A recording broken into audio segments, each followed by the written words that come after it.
내가 믿는 분 예수, 내가 속한 분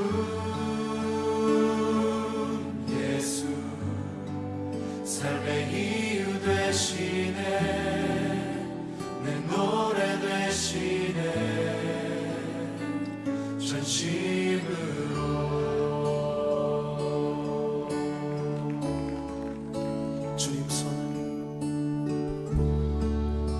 주님 손에 맡겨드리리 나의 삶 주님께, 주님 손이. 할렐루야. 자, 인사 한번 나누겠습니다. 지난주에 알려드린 인사 있죠? 믿음, 소망, 사랑, 그 중에 제일은 사랑하며 살겠습니다. 이렇게 인사합시다. 인사합시다. 시작. 믿음, 소망, 사랑, 그 중에 제일은 사랑하며 살겠습니다. 네. 사랑하며 사시기를 축원해 드리겠습니다. 여러분 혹시 라브리 공동체라고 들어보셨습니까? 제가 그 라브리 공동체 웹사이트를 한번 들어가 봤더니요, 그 의미를 이렇게 홈페이지에다가 소개를 시켜주더라고요. 라브리는 국제적인 기독교 공동체 및 연구센터입니다. 라브리는 영어로 피난처라는 뜻이며, 라브리는 인생의 갈림길에서 부딪히는 온갖 문제의 대답을 찾기 위해 누구나 잠시 머물렀다 갈 수 있는 영적 피난처입니다. 프란시스 셰퍼 박사 부부가 1955년에 스위스의 알프스 산기슭 위에모라는 동네에서 라브리를 시작한 이래로 현재는 전 세계에 11군데 기숙사 및 자료센터가 운영되고 있습니다. 라는 글이 있더라고요.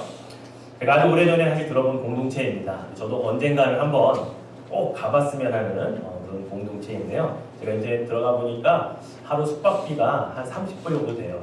그 안에서 함께 모여서 딱 정해진 기간만큼만 공동체 생활을 하면서 무엇인가 배우고 또 쉼을 얻어가는 그러한 시간을 갖는 공동체라고 합니다. 제가 프란시스 셰퍼 박사님에 대해 잠깐 살펴볼 일이 있어서 찾다 보니까 이 이야기가 있어서 이 프란시스 셰퍼 박사님이 만든 공동체구나라는 것을 저도 다시 새롭게 알게 되었고요.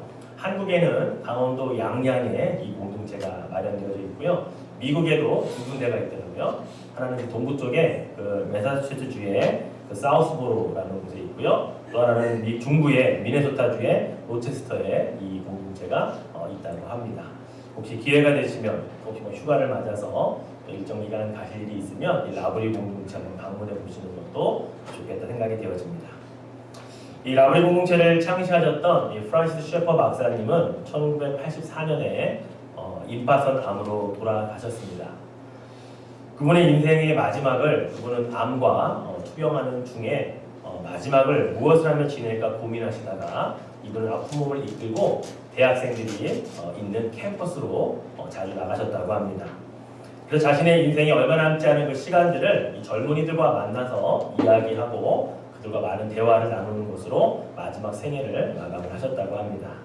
근데 이분이 얼마 남지 않은 인생을 살면서 어떤 마지막 시간을 이 젊은 대학생들, 청년들과 이야기하면서 정말 중요하다고 생각하는 마지막 한 주제를 남겨주셨는데, 그게 무엇이었냐면 이렇게 얘기했다고 합니다. 행복을 삶의 목표로 절대 삼지 마십시오라고 하는 이 주제로 참으로 많은 이야기를 했다고 합니다. 그래서 많은 사람들이 참으로 의아했다고 합니다. 왜 행복하기를 목표로 살고 살면 안 되지라고 하는 그런 의문점들을 사실은 이야기를 의구심을 가졌다가 이 셰퍼 박사님과 대화를 하면서 무슨 말씀을 하시려고 하는지 이해를 했다고 하죠. 이 말은 미국 젊은이들에게 또는 미국의 크리스찬들에게 하는 이야기였습니다.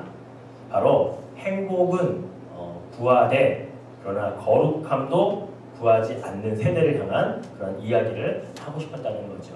즉 행복만을 추구하는 신앙, 행복만을 추구해야 하는 직업, 행복만을 추구하려고 하는 그런 여러 가지 모든 것에 사실 이 시대에 많은 사람들이 거기에 거룩함을 빼고 그냥 목적만을 위해 달려가는 것이 너무나 안타까워서 행복만 추구하는 인생의 목적은 아니다라는 것을 이야기를 하고 싶으셨다는 겁니다.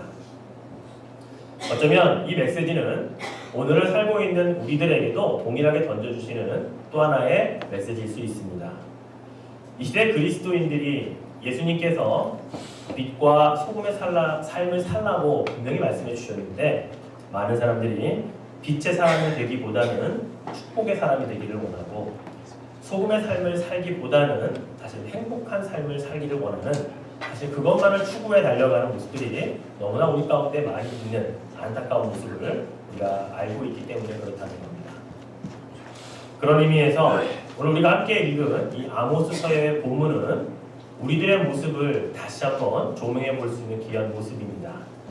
왜냐하면 북이스라엘이라고 하는 나라를 향해 하나님께서 그들에게 아모스 선지자를 보내서 심판을 하시는 내용이 오늘 본문 가운데 기록되어 있기 때문에 그렇습니다. 북이스라엘은 여로보암 2세 때 가장 부국강병을 이루었던 시대입니다. 이때 가장 영토도 가장 강력한 군사력을 가지고 있었고, 그리고 가장 많은 이 부를 축적했던 시대가 여로보암 2세 때였다는 거죠. 또한 사람들이 신앙생활을 열심히 했던 시대였습니다. 제사 드리는 것에 소홀하지 않았고요.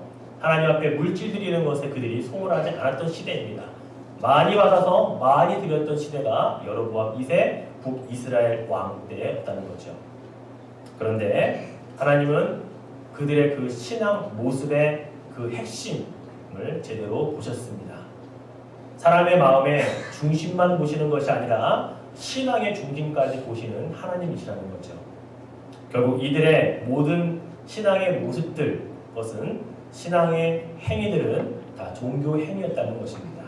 결국 그들을 향해 하나님 그러한 모습을 벗어버리지 아니하면 내가 반드시 심판할 수밖에 없고, 그 심판의 최종은 멸망으로까지 갈 수 있다는 것을 아모스 선지자를 통해 경고를 하신 말씀이 성경의 본문의 내용입니다. 가장 경제적으로 번영했던 시대였기 때문에 사람들이 하나님께 드리는 것도 그렇게 인색하지 않고 많이 드렸던 시대입니다. 오히려 그 어떤 때보다도 그들은 11조나 헌물이나 많은 예물들을 갖다 바치기를 그들은 즐겨 했던 사람들이었죠. 수도 사마리성은 풍부하다 못해 넘쳐 흘러날 정도로 그렇게 많은 부를 축적했던 시대라고까지 학자들은 이야기를 합니다. 나름대로 하나님을 잊지 않고 열심히 신앙생활을 했던 때라고 말을 합니다. 그런데 그들의 신앙의 모습을 오늘 아모스 선지자를 통해서 하나님이 뭐라고 경고하고 있냐면, 우리 본문 5절은 이렇게 이야기를 하죠. 자, 우리 5절 말씀을 같이 한번 읽어보겠습니다. 베델을 찾지 말며 길갈로 들어가지 말며 브엘세바로도 나아가지 말라. 길갈은 반드시 사로잡히겠고 베델은 비참하게 될 것입니다 하셨나니. 자, 북이스라엘은 하나님께 예배드릴 수 있는 장소가 정해져 있었습니다. 남유다의 예루살렘이 아니었기 때문에 거기까지 갈 수 없어서 대신 하나님께 예배하라고 이 세 곳에 제단을 만들어 놓았습니다. 그래서 그들은 베델로 찾아갔고 길갈로 올라갔고 브엘세바에 부지런히 나아갔던 북이스라엘 백성들이었죠. 그런데 그곳에서 그들이 하나님께 제물을 드리고 예배는 했을지 모르지만 하나님은 정녕 그곳에 계시지 않았다는 것이었습니다. 하나님 대신 만들어 놓은 금송아지를 그 자리에 만들어 놓고 그들은 그것이 하나님이라고 믿고 하나님이라고 앞에 예물을 드리고 기도했었기 때문이었죠. 그러면서도 그들은 하나님을 잘 믿고 있다, 잘 섬기고 있다, 나름대로 그들은 그렇게 위안을 삼았습니다. 그들은 아마 이렇게 기도하지 않았을까요? 금송아지신 하나님, 지금 누리고 있는 이 복을 끊어지지 않게 도와주십시오. 금송아지이신 여호와 하나님이여, 지금 이 드리는 제물을 받으시고 우리 남편을, 우리 자녀를, 우리 가정을 행복하게 보호해 주십시오 라고 기도하지 않았을까요? 그런데 이런 기도를 드리고 이런 예배를 드리고 있는 이 북이스라엘 사람들에게 저 남쪽에 한 시골에서 농사를 짓던 이 촌뜨기였던 이 아모스라고 하는 사람을 하나님이 북이스라엘로 보내신 겁니다. 그리고 그들을 향해 이렇게 예배하면 안 된다, 이렇게 하나님을 찾으면 안 된다, 여기에 하나님이 없다라고 그들을 향해 심판의 메시지를 던졌습니다. 그 이야기를 들은 북이스라엘 백성들의 마음은 콧방귀를 끼거나 그들이 그 메시지를 심각하게 받아들여지지 않았다는 거죠. 그렇다면 오늘날 동시대에 살고 있는 우리들을 향해 아모스 선지자의 음성은 어떤 음성으로 들려지고 있는지 생각해 보아야 할 것입니다. 아모스의 목소리를 오늘 우리도 청종할 수 없다면 우리도 북이스라엘 백성들과 똑같은 모습으로 타락할 수 있고 전락할 수 있다는 것을 우리는 분명히 알아야 한다는 것입니다. 어쩌면 우리가 지금 나는 그래도 신앙생활 잘하고 있다. 나의 믿음은 그래도 괜찮다. 이 정도면 하나님이 그래도 받으실만 할 거다 라고 생각하는 그때에 혹 우리는 넘어질까 조심해야 하는 것이죠. 그래서 오히려 이 아모스의 이 선지자의 이러한 심판의 메시지를 들을 때 나와는 상관없는 그 오래전 이야기 북이스라엘을 향한 메시지가 아니라 오늘 나를 향해 신앙을 점검해 볼 수 있는 메시지는 아닌가 들을 귀가 여러분 가운데 있어야 한다는 것입니다. 사실 북이스라엘이 아까 드렸던 그 기도에서 금송아지라는 말만 빼면 그렇게 기도가 잘못된 기도 아니잖아요. 우리도 그렇게 기도하지 않습니까? 하나님 우리의 가정 행복하게 해주십시오. 하나님 제가 이 예배 잘 받으시고 우리가 하는 사업, 직장, 자녀들 하나님 그렇게 행복하게 만들어 주십시오. 기도 자체가 틀린 건 아니잖아요.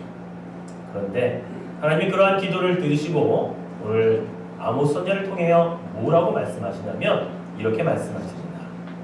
너희는 여호와를 찾으라. 그리하면 살리라. 너희는 여호와를 찾으라. 그리하면 살리라. 4절에도 6절에도 이렇게 반복해서 이 말씀을 똑같이 하시고 있다는 거죠. 왜 하나님을 찾으라고 하셨을까요? 왜 그렇게 해야만 살 수 있을 것이라고 말씀하시고 있을까요? 오늘 우리는 잘 예배드리고 있는데, 오늘 우리는 잘 기도하고 있는데, 하나님께 예물을 잘 드리는데 왜 여호와를 찾으라 그리하면 살 것이다 라고 말씀을 하고 있는 것이죠. 그들이 하나님이라고 굳게 믿고 있는데 왜 그들에게 이 말씀을 하고 있는 겁니다. 사랑하는 성도 여러분, 오늘 우리는 분명히 알 것이 있습니다. 우리가 믿는 하나님을 우리가 만들어 놓은 그 틀 속에 갖추어 놓은 하나님으로 믿고 있지는 않냐는 겁니다. 우리가 믿고 싶은 대상으로 하나님을 만들어서 그렇게 하나님을 섬기고 있지는 않느냐는 거죠. 금송아지만 안 만들었을 때 우리가 만들어 놓은 하나님의 형상, 우리가 만들어 놓은 하나님의 모양을 우리는 그대로 믿고 그렇게 하나님이라고 부르고 있지는 않느냐는 것입니다. 그럴 때 하나님이 우리에게 말씀하십니다. 너희는 여호와를 찾으라. 그래야 너희가 살 수 있다라고 말씀하신다는 것이죠. 하나님은요 스스로 계시하시는 분이십니다. I am who I am. 나는 스스로 있는 자라고 말씀하시고 스스로 하나님은 어떤 분이신가를 성경 66권을 통해 수많은 선지자들과 또 우리 예수님을 통해서도 말씀해 주셨습니다. 그 하나님을 찾아야 하고 그 하나님을 만나야 살 수 있음을 믿으시기 바랍니다. 그래서 이스라엘 백성들이 아무리 베델에 가서 금송아지에게 절하고 아무리 길갈에 올라가서 예물을 드려도 아무리 부엘세바로 부지런히 왔다 갔다 했을지라도 거기에 하나님은 계시지 않았습니다. 하나님의 오직 이렇게 말씀하실 뿐이었죠. 너희는 여호와를 찾으라 그리하면 살리라 라고 말이죠. 하나님을 찾아야 합니다. 하나님을 바로 만나야 합니다. 그래야 우리도 살 수 있습니다. 이 시대에 얼마나 많은 사람들이 하나님을 자기의 입맛에 맞게 만들어 섬기고 있는지 모릅니다. 얼마나 많은 그리스도인이라고 말하면서 하나님을 내가 만든 예배 형식에 맞추어 하나님을 그렇게 예배하고 있는지 모릅니다. 오늘날 우리에게 하나님을 계시해 주시는 방법대로 믿지 않냐고 내가 만든 형상대로 내가 만든 하나님의 모양대로 믿는 이 잘못된 신앙의 모습을 우리는 아모스 선지자를 통해 다시 한번 귀담아 들을 수 있어야 할 것입니다. 하나님은 그래서 오늘 본문에서도 우리에게 나는 이러한 여호와라고 말씀해 주셔요. 하나님 자신을 우리에게 이렇게 소개해 주십니다. 자, 8절 말씀을 같이 한번 읽어보겠습니다. 묘성과 삼성을 만드시며 사망의 그늘을 아침으로 바꾸시고 낮을 어두운 밤으로 바꾸시며 바닷물을 불러 지면에 돋으시는 이를 찾으라. 그의 이름은 여호와시니라. 예, 묘성은 7개의 별무리를 말하고 있습니다. 삼성은 우리가 알고 있는 오리온 별자리를 말하죠. 이런 하늘의 별을 만드시는 분이시다라는 겁니다. 아침의 희망도 때로는 사망의 그늘이 되게 하시고 대낮에도 어두운 밤을 만드실 수 있으며 바닷물로 지면을 덮게 하실 수 있는 그런 분이 여호와 하나님이 이러한 하나님으로 알고 우리에게 섬기라라고 말씀하고 있는 것이죠. 이제 아모스 선지자는 이스라엘 백성들을 향해 그들의 죄악과 패역에 대해서 다시 한번 언급합니다. 아무리 그렇게 예배드리고 아무리 많이 가서 제단을 드렸지만 그런 하나님, 그런 믿음을 가지고는 그들의 삶이 변화되지 아니하니 너희들은 이러한 자들이다라고 7절 말씀에 말합니다. 정의를 쓴 쑥으로 바꾸며 공의를 땅에 던지는 자들이라고 말하죠. 하나님의 정의와 하나님의 공의가 사라진 시대를 말합니다. 공의를 쓰디 쓴 쑥으로 아무 쓸데없는 것으로 변하게 만드는 사람들이죠. 하나님의 공의를 그들 가운데 던져버려서 그것으로는 아무것도 할 수 없게 만들었던 그런 모습을 이야기합니다. 자, 그런 모습이 어떻게 삶 속에서 드러나느냐? 10절과 12절 그 안에 보면 이렇게 이야기하죠. 공의를 가지고 판단하고 그것을 가지고 사람들을 책망하면 그 사람은 미움을 받게 됩니다. 정직을 말하면 사람들이 싫어합니다. 가난한 자를 밟고 부당한 세금을 부과하여 자기를 더욱 살찌게 하는 자들이 많아지고 의인을 학대하고 뇌물을 서로 주고받으며 궁핍한 자를 더욱 억울하게 만드는 그러한 모습이 바로 너희 북이스라엘의 모습이다라고 아모스 선지자는 이야기를 하죠. 어쩌면 이러한 시대, 이러한 사회상은 지금 우리가 살고 있는 이 시대에 거울을 비추는 것과 참으로 유사하다고 생각되어집니다. 요즘 제작되고 있는 한국이나 미국이나 이런 드라마를 보십시오. 영화를 보십시오. 그 소재가 무엇입니까? 부정과 부패, 권력과 손을 잡고 여러 가지 이득을 취하는 그런 이야기들, 범죄 이야기들, 그리고 서로 거짓과 거짓으로 속고 속이는 이야기들. 그래야 재미있거든요. 그래야 현실감이 있거든요. 지금 우리 시대에 그렇게 벌어지고 있는 일들을 아주 극화해서 만들어낸 드라마나 영화가 얼마나 우리들에게 눈요깃거리를 제공하고 있습니까? 우리 시대상을 영화도 그렇게 반영하고 있는 거죠. 그런 시대를 성경은 뭐라고 말하는 줄 아세요? 오늘 13절 말씀을 보면 악한 시대라고 말합니다. 악한 때라고 말합니다. 그런 때의 특징이 뭔지 아세요? 그러므로 이런 때에 지혜자가 잠잠하나니 이는 악한 때임이니라 라고 말씀하고 있습니다. 지혜자가 잠잠할 수밖에 없는 이유가 무엇입니까? 아무리 하나님의 지혜를 외치고 선포해도 듣는 자가 없으니 허공에 대고 메아리를 아무리 외쳐 불러도 대답이 없으니 잠잠해질 수밖에요. 오히려 지혜자의 진리와 지혜자의 지혜가 멸시를 받으니 그들은 점점 설 자리를 잃어가는 것 아니겠습니까? 요즘 우리 시대에 바른 말하는 사람 좋아합니까? 바른 진리를 선포하는 사람들을 주위에서 찾아볼 수 있습니까? 그냥 조용히 있고 잠잠해지는 그때가 바로 이 악한 때라는 사실이죠. 그렇다면 여러분, 이 시대의 지혜자는 누구일까요? 누가 과연 지혜자이겠습니까? 하나님 말씀을 선포하는 이 강단에 서는 목회자들입니까? 아니면 프란시스 셰퍼 박사님처럼 행복만 추구하지 마시고 거룩함을 추구하십시오라고 말하는 그런 말씀을 하는 또한 지도자들일까요? 물론 그런 분들도 지혜자일 수 있습니다. 그런데 여러분도 지혜자라는 사실을 잊어서는 안 됩니다. 한두 번 그냥 하나님의 진리와 말씀을 외치는 자가 지혜자가 아니라 우리 마음에 하나님의 말씀에 그 지혜의 근본을 가지고 있는 우리들은 항상 외쳐야 하는 자들이기 때문에 우리들이 바로 지혜자라는 것이죠. 그런데 여러분, 우리들도 잠잠하고 있지 않습니까? 하나님의 정의를 몰라서 잠잠합니까? 하나님의 공의가 무엇인지 몰라서 우리가 가만히 있습니까? 알잖아요. 그런데 우리는 잠잠할 수밖에 없습니다. 왜요? 우리가 일하는 일터에서 때로는 정직하지 못하거든요. 나라의 법이 이만큼을 세금을 내야 하는 것을 알지만 어떻게 하면 이 세금을 줄여볼까? 더 고민하고 그것을 한두 눈을 감고 그냥 그렇게 살아가고 있는 거예요. 그럼 우리가 어떻게 소리내어 말할 수 있겠습니까? 나부터 지키지 않는데, 나부터 작은 법규마저 어기고 있는데 내가 어떻게 지혜의 소리를, 하나님의 공의를, 하나님의 정의를 말할 수 있겠습니까? 잠잠해야죠. 그러면 이 시대는 악한 때가 되고 마는 것입니다. 더 악해지는 시대가 되고 마는 것이죠. 그래서 나부터 바꿔야 된다는 겁니다. 나부터 변화되어야 된다는 겁니다. 나부터 다시 한번 지혜자의 자리에 서기 위해 나의 삶을 점검하고 나의 거짓을 버리고 나의 부패를 다시 한번 씻어버리는 그런 시간들을 가질 필요가 있다는 거죠. 무엇으로요? 하나님의 말씀으로 말입니다. 결국 아모스 선지자는 북이스라엘 사람들을 향하여 살 길을 제시합니다. 이대로 가면 멸망이요, 이대로 가면 패망이기 때문에 살아야겠기에 그들에게 살 길을 제시하고 있어요. 바로 이 시대의 그리스도인들에게 진짜 그리스도인으로 살아가야 한다는 것을 마지막에 강조를 하고 있습니다. 자, 어떻게 해야 살 수 있는지 마지막 14절과 15절 본문을 한 목소리로 같이 한번 읽어보겠습니다. 너희는 살려면 선을 구하고 악을 구하지 말지어다. 만군의 하나님 여호와께서 너희의 말과 같이 너희와 함께 하시리라.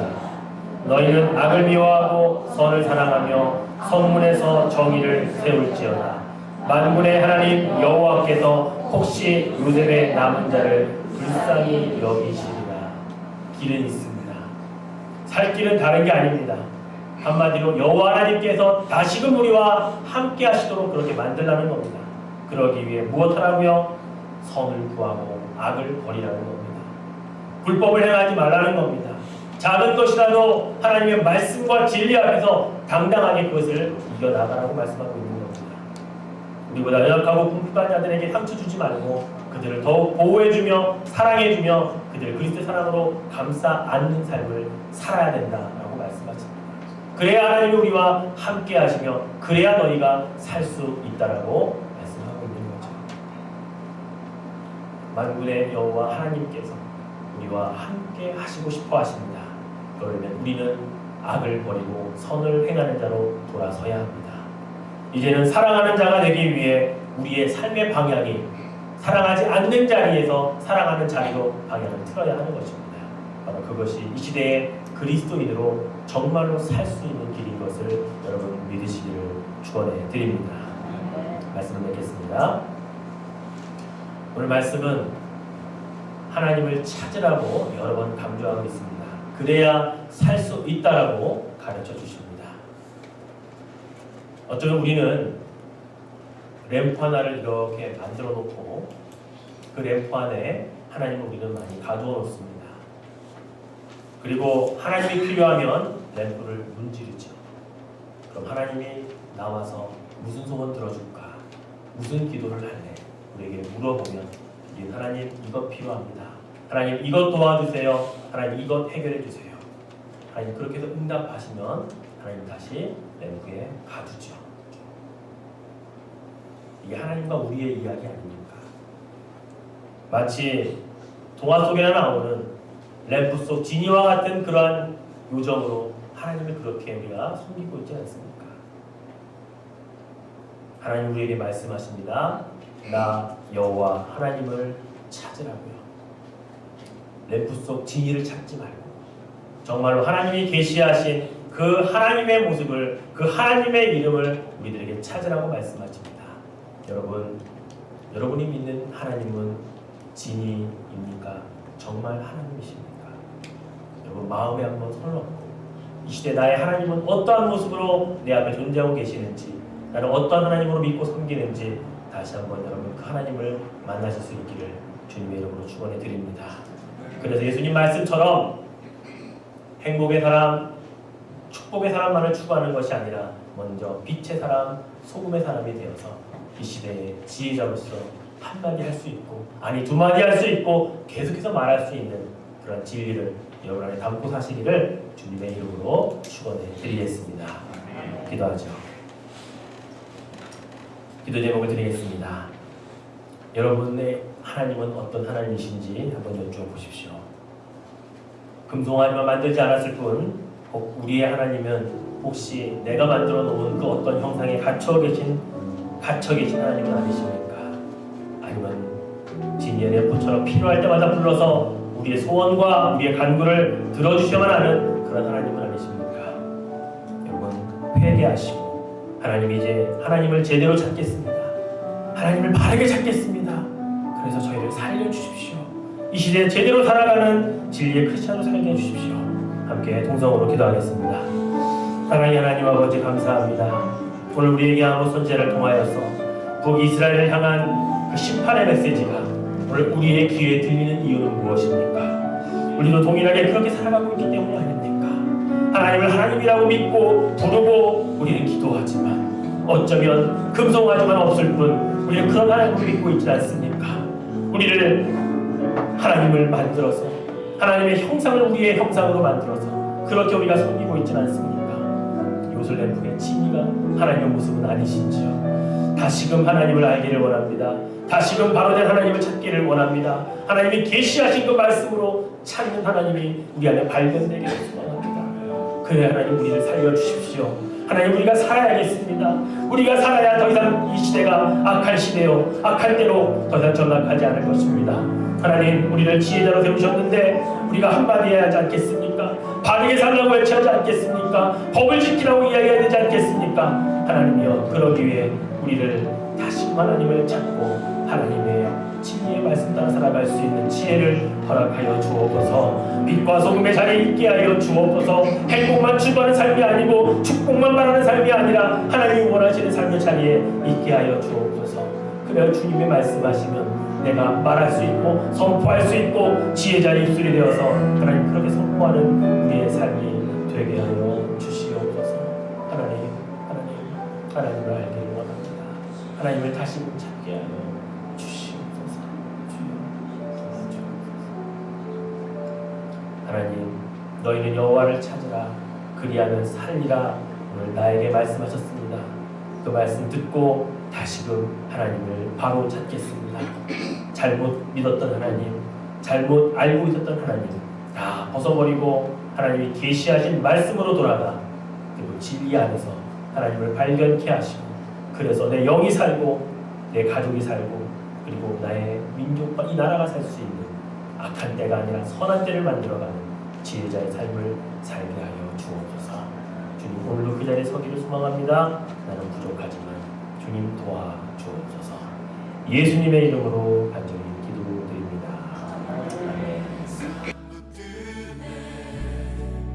나 주의 것 영원히 내가 믿는 분 내가 믿는 분